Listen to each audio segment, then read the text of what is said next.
ही कथा पूर्णपणे काल्पनिक असून केवळ मनोरंजनासाठी लिहिण्यात आली आहे. या कथेचा कोणताही वास्तविक व्यक्ती किंवा घटनेशी कोणताही संबंध नाही. चला तर आता वळूया आपल्या स्टोरीकडे. चॅनलवर नवीन असाल तर व्हिडिओला लाईक करा, चॅनलला सबस्क्राईब करा आणि बेल आयकॉन प्रेस करा.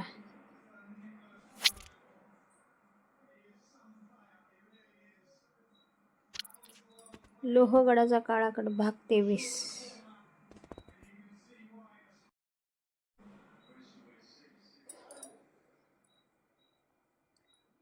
वज्रकोटाच्या अंतिम दालनाचे विशाल दार हळूहळू बंद होत होतं.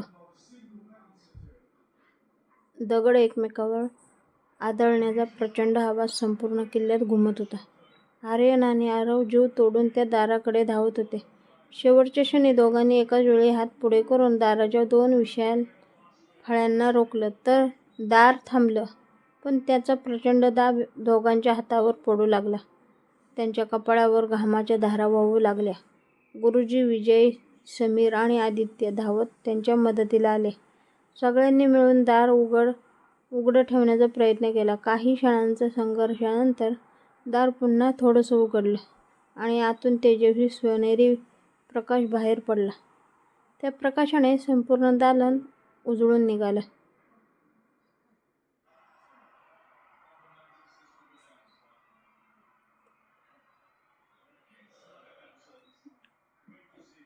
सगळेजण आत प्रवेश करताच त्यांच्या समोरचं दृश्य पाहून ते स्तब्ध झाले. हे दालन इतर सर्व दालनांपेक्षा वेगळं होतं. भिंतीवर संपूर्ण स्वराज्याचा इतिहास कोरलेला होता. प्रत्येक चित्र जणू जिवंत असल्यासारखं हालत होतं. एका भिंतीवर किल्ले, दुसऱ्यावर गुप्त संदेश, तर तिसऱ्यावर शपथ घेणारे रक्षक दिसत होते. दालनाच्या मध्यभागी काळ्या दगडाचं भव्य सिंहासन होतं.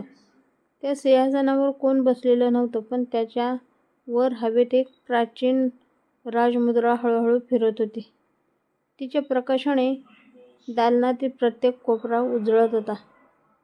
सिंहासनाच्या पायथ्याशी एक लहान दगडी पेटी ठेवलेली होती.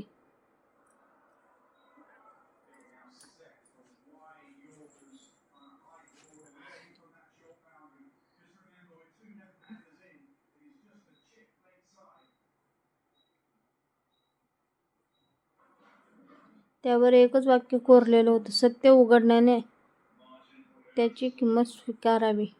आर्यनने पेटी उघडली. आत एक जुना नकाशा, काही ताडपत्रे आणि चांदीची एक अंगठी होती. त्या अंगठीवर त्याच्या घराण्याचं चिन्ह कोरलेलं होतं. गुरुजींनी अंगठी पाहताच आश्चर्याने म्हटलं, ही अंगठी फक्त मुख्य रक्षकाकडे असायची. याचा अर्थ तुमच्या घराण्याने केवळ वारसा जपला नाही, तर संपूर्ण गुप्त रक्षकांचं नेतृत्वही केलं होतं. आर्यन ताडपत्र उघडणार इतक्यात संपूर्ण दालन हादरलं. बाहेरून तलवारीची टक्कर, रणशिंगाचा आवाज आणि सैनिकांच्या आरोळ्या ऐकू येऊ लागल्या. छायामंडळाने अखेर वज्रकोटावर हल्ला चढवला होता. विजय धावत बाहेर गेला. काही क्षणांनी तो परत आला. त्याचा त्रास जोरात चालू होत होता. तो म्हणाला, आर्यन, वेळ संपत चालली आहे.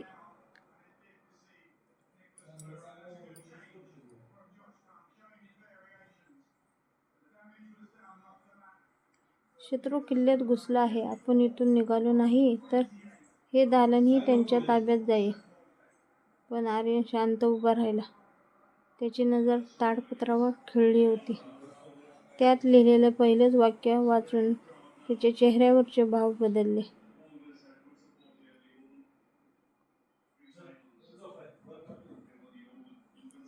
वारसाचा खरा रक्षक रक्ताने ठरत नाही, तो आपल्या निर्णयाने ठरतो. हे वाचताच आर्यनने आरवकडे पाहिलं. दोघांच्या नजरेत एकच भावना होती, विश्वास. तेवढ्यात दालनाच्या दुसऱ्या टोकाला असलेली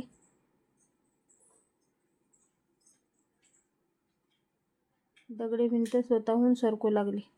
आतून अंधारातून जाणारा आणखी एक गुप्त मार्ग दिसू लागला.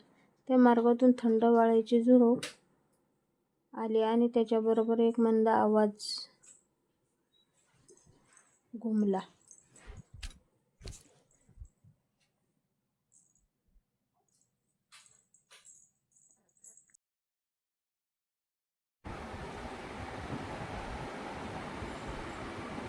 जर अंतिम सत्य जाणून घ्यायचं असेल तर माझ्या मागे या.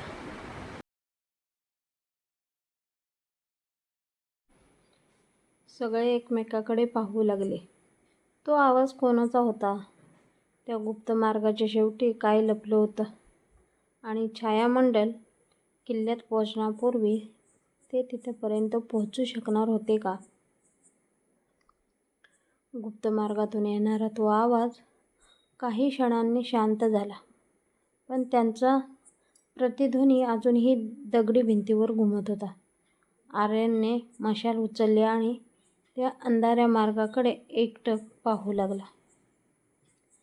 त्या मार्गात पाऊल टाकण्यापूर्वी त्याने एकदा मागे वळून पाहिलं. गुरुजींच्या चेहऱ्यावर काळजी होती. विजयच्या डोळ्यात लढण्याची तयारी होती. तर निशा, समीर आणि आदित्य यांच्या मनात अनेक प्रश्न होते. पण आता मागे फिरण्याचा कोणताही मार्ग नव्हता. वज्रकोटाने त्यांना आत बोलवलेलं होतं आणि या किल्ल्याचं आमंत्रण नाकारण्याची परवानगी इतिहासाने कोणालाच दिली नव्हती. आर्यनने खोल श्वास घेतला आणि सर्वांना इशारा करत तो त्या रहस्यमय मार्गात उतरू लागला.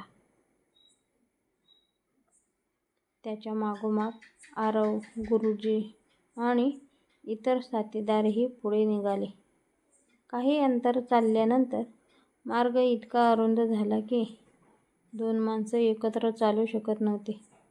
दोन्ही बाजूंच्या भिंतीवर प्राचीन चित्रलिपी कोरलेली होती. त्या चित्रात युद्ध नव्हतं, खजिनाही नव्हता, तर लोकांना वाचवण्यासाठी स्वतःचं आयुष्य अर्पण करणाऱ्या गुप्त रक्षकांच्या कथा कोरलेल्या होत्या. प्रत्येक चित्राखाली एकच वाक्य वारंवार लिहिलेलं होतं, वारसा जगण्यासाठी नव्हे तर जपण्यासाठी असतो.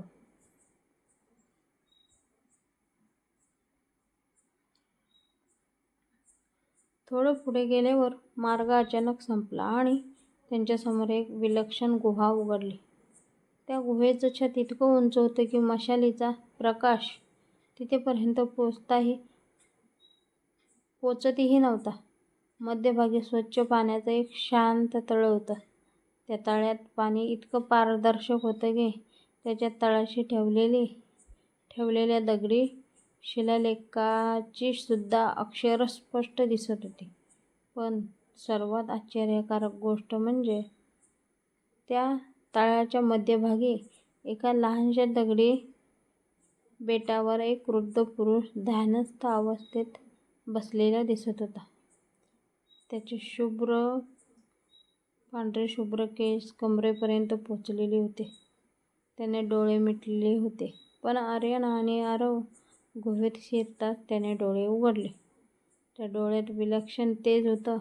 तो शांतपणे उठला आणि पाण्यावरून चालतच त्याच्या दिशेने येऊ लागला.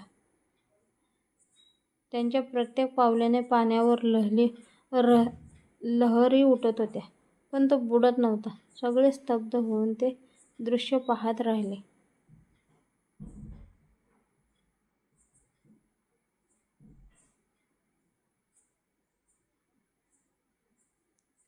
वृद्धाने आर्यनसमोर येऊन हळुवारपणे त्याच्या कपाळावर हात ठेवला. क्षणभरात आर्यनच्या डोळ्यासमोर अनेक दृश्य चमकून गेली. त्याने पाहिलं त्याचे आजोबा, त्यांचे पूर्वज, वज्रकोटाचे बांधकाम, गुप्त रक्षकांची शपथ आणि शेवटी एक भयंकर युद्ध. त्या युद्धात एक विश्वासघातकी रक्षक स्वतःच्या स्वार्थासाठी शत्रूला गुप्त मार्ग दाखवत होता. त्याच विश्वासघातामुळे अनेक निष्पाप रक्षकांनी आपले प्राण गमावले. दृश्य संपताच आर्यन जोराने श्वास घेत मागे सरकला. वृद्ध शांत स्वरात म्हणाला, इतिहास कधीच खोटं बोलत नाही, पण तो पूर्ण सत्य एकाच वेळी सांगतही नाही. तू जे पाहिलंस ते फक्त पहिलं पान आहे. अजून अनेक पाने उघडायची बाकी आहेत. त्याने मग आरवकडे पाहिलं. आरवच्या हातातील तांब्याचा शिक्का त्याने स्पर्श केला आणि काही क्षणातच त्याने शिक्क्यावर नवीन चिन्ह उमटलं. गुरुजी आश्चर्याने म्हणाले, हे अशक्य आहे. हा शिक्का आता जगात जागृत झाला आहे. याचा अर्थ अंतिम दालनाने दोन्ही वारसांना स्वीकारेल.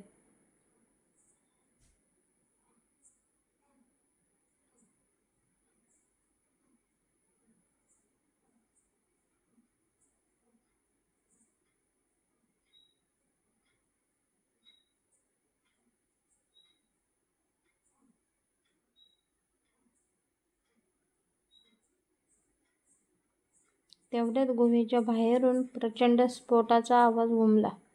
संपूर्ण गुहा हादरली. छतावरून दगड कोसळू लागले. समीर धावत बाहेरच्या दिशेने गेला आणि काही क्षणांनी घाईघाईने परत आला. त्याचा चेहरा फिकट पडला होता. तो धापा टाकत म्हणाला, आर्यन, छायामंडळाने किल्ल्याचा बाहेरचा तट तोडला आहे. ते अंतिम दालनापर्यंत पोहोचले आहेत. पण एवढंच नाही. त्यांच्यासोबत एक असा माणूस आहे ज्याला वज्रकोटातील प्रत्येक गुप्त मार्ग माहिती आहेत.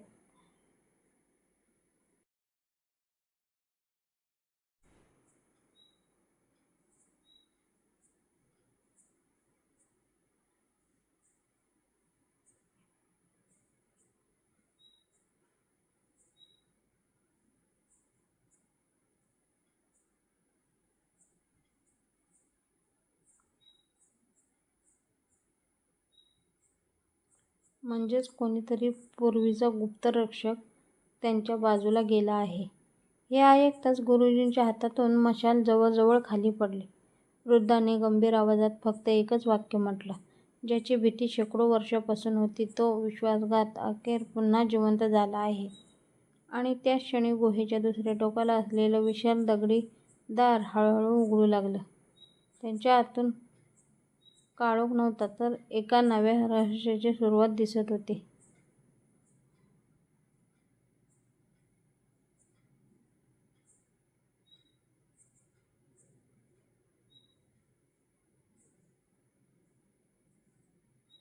गुहेच्या दुसऱ्या टोकाला उघडलेल्या त्या विशाल दगडी दरवाजातून एक मंद सोनेरी प्रकाश बाहेर पडत होता.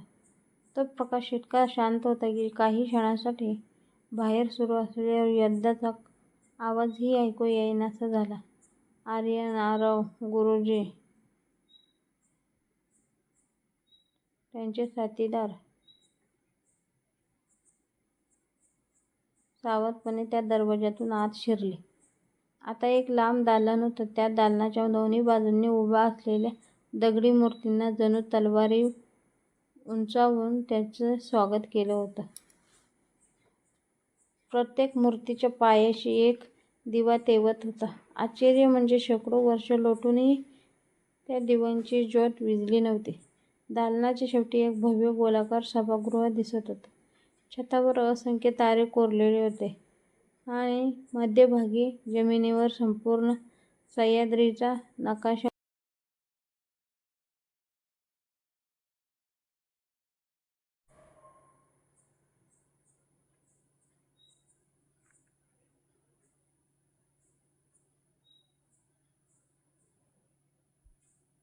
कोरलेला होता. त्या नकाशावर अनेक किल्ल्यांना जोडणाऱ्या रेषा होत्या. गुरुजी काही क्षण त्या नकाशाकडे पाहत राहिले. मग ते गंभीर स्वरात म्हणाले, आपण आजपर्यंत ज्या रहस्याचे शोध घेत होतो तो फक्त एका किल्ल्यापुरता मर्यादित नव्हता. वज्रकोट हा अनेक गुप्त किल्ल्यांचा जाळ्यांचा केंद्रबिंदू आहे. इथून संपूर्ण प्रदेशातील गुप्त मार्ग नियंत्रित केले जात होते. जर हे रहस्य चुकीच्या हातात गेलं तर इतिहासातील अनेक लपलेली स्थळ कायमची धोक्यात येऊ शकतात. आर्यनने नजरेसमोर दालनाच्या मध्यभागी ठेवलेलं एक मोठे दगडी आसन आलं. त्या आसनाच्या समोर एका उंच चौथऱ्यावर एक प्राचीन ग्रंथ ठेवलेला होता. ग्रंथाभोवती कोणतीही साखळी नव्हती. कोणतेही कुलूपबंद दरवाजा नव्हता. जणू तो ग्रंथ योग्य व्यक्तीची अनेक वर्षांपासून वाट पाहत होता.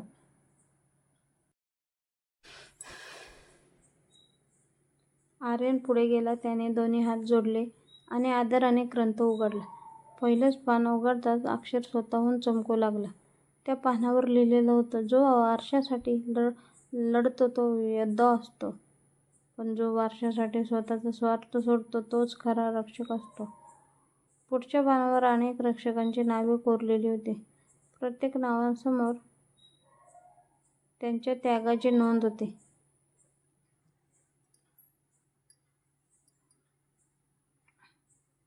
काहींना आपलं कुटुंब गमावलं होतं, काहींनी आयुष्यभर स्वतःची ओळख लपवलेली होती, तर काहींनी इतिहासात नाव न राहता फक्त कर्तव्य निभावली होती. त्या सर्व नावांच्या शेवटी 2 रिकाम्या जागा होत्या. त्याच्यासमोर फक्त 2 शब्द कोरलेले होते, अंतिम वारस, आर्यन आणि आरव.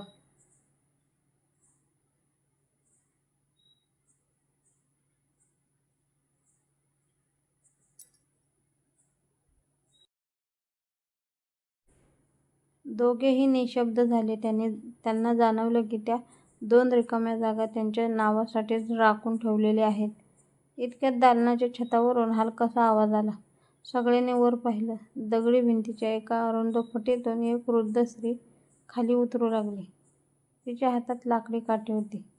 अंगावर साधा पांढरा पोशाख होता आणि तिच्या चेहऱ्यावर विलक्षण शांतता होती. गुरुजी तिला पाहताच आदराने वाकले.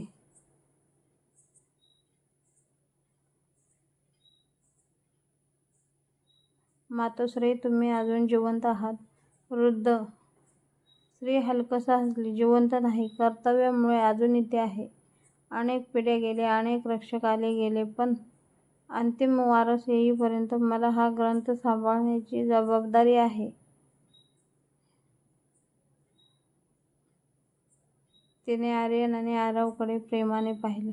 तुमच्या येण्याची मी अनेक वर्षांपासून वाट पाहत होते, पण वेळ फार कमी आहे. बाहेरचं युद्ध हा फक्त आरंभ आहे. खरा शत्रू अजून या दालनात आलेलाच नाही.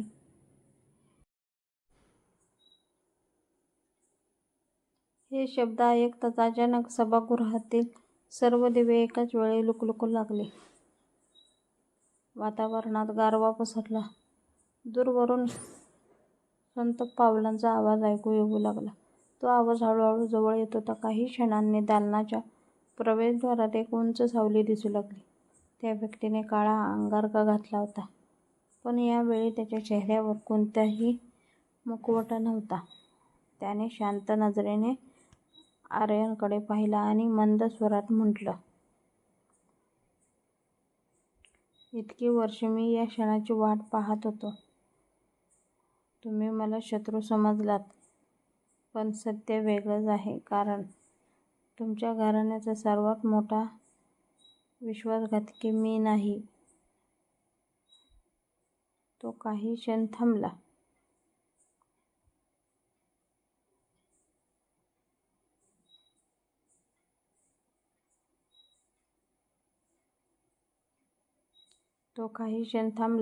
त्याची नजर गुरुजीकडे वळली आणि संपूर्ण दालनात शांतता पसरली.